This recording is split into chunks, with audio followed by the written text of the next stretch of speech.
Hello, welcome to my channel.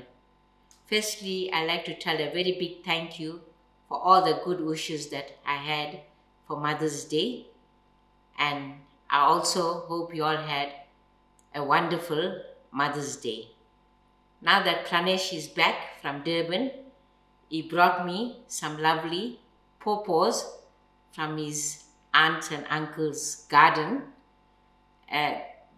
These pawpaw, the older generation might know it very well, where we used to cook curry out of the green pawpaws, and the ripe pawpaws were also very benefit for the health.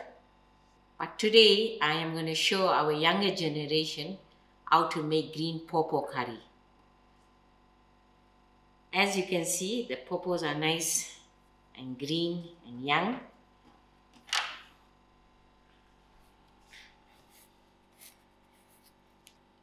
So we'll be getting a lot of milk.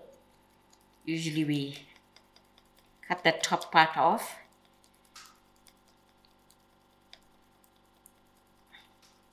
and rub most of the milk, and then we cut.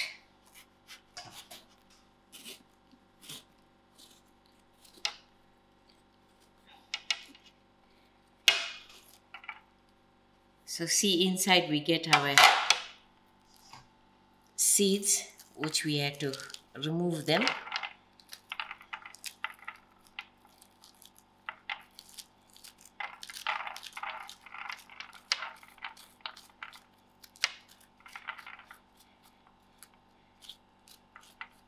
Okay, after I remove the seeds, this is how we slice them down and peel off this inside from the seeds, or even just scrape it off, and then we gently peel off the outer peel.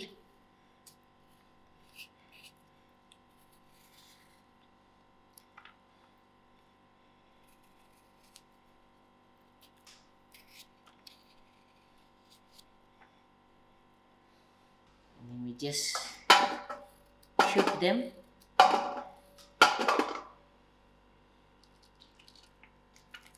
And that's how I'll do the rest of the cleaning.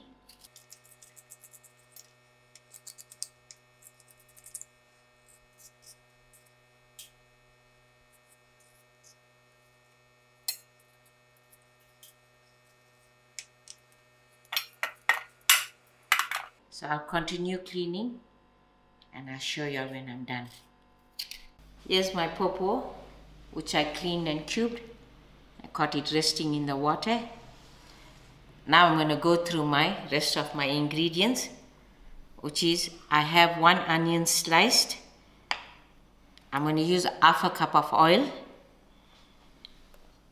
And thereafter I have 1 tablespoon of mixed masala, 1 teaspoon of garam powder, 1 teaspoon of dhania powder, 1 teaspoon of jeera powder, and a teaspoon of HURDEE, and I also have a teaspoon of pure chili powder.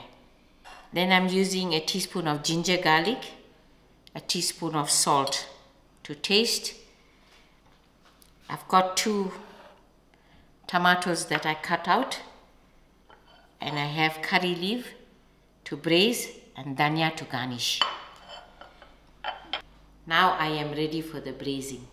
I've got my stove on, moderate heat. I'm going to add in my oil. Allow this to heat up a little. Then add in my onions.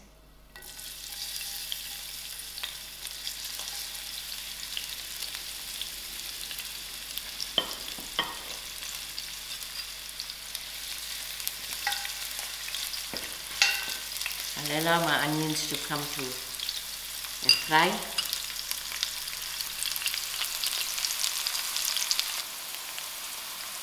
My onions is getting fried. In that I'm using my curry leaf.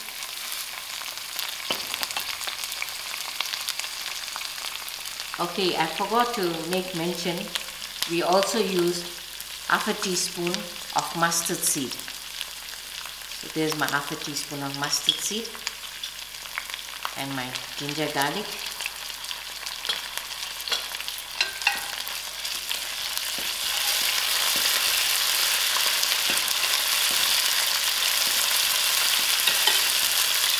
And thereafter, I'm going to first put in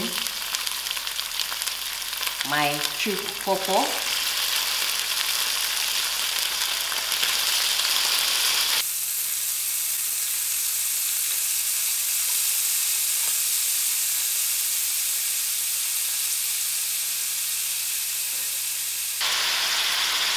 And then my salt.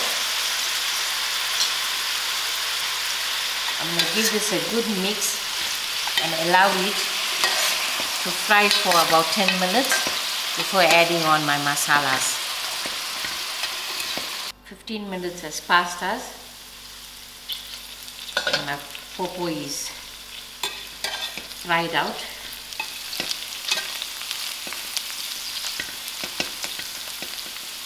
Now I'm going to add in all my spices, masala.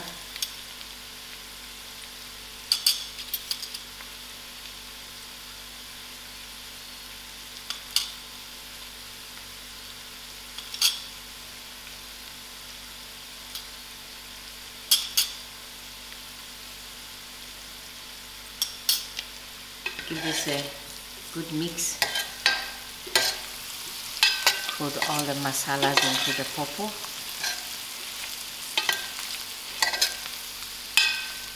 I leave this masala to fry about 5 minutes and then add in my tomatoes. 5 minutes has passed. You can see the masala coated very well. Again, now I'm going to add in my tomatoes.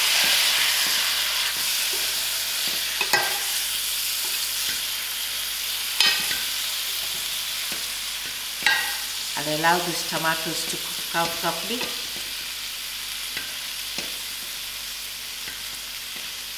For another 10 minutes.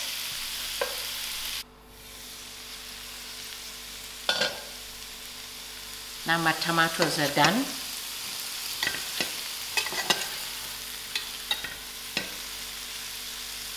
I'm just going to use 1 cup of water to let the pawpaw get very soft.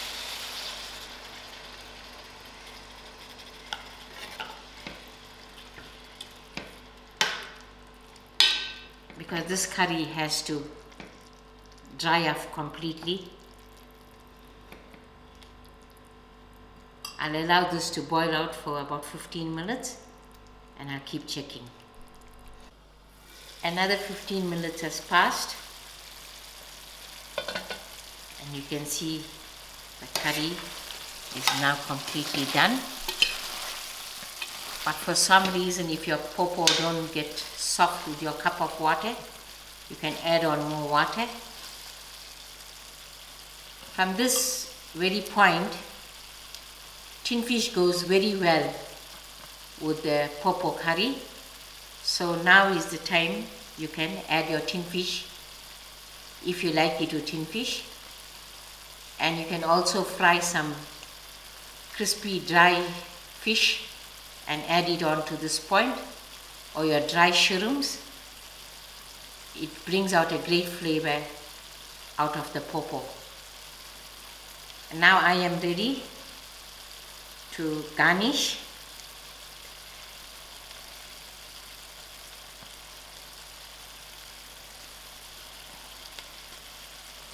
Now I'm ready to serve out. Here you go, your spicy pawpaw curry served with some lovely roti on the side. Thanks for watching and enjoy.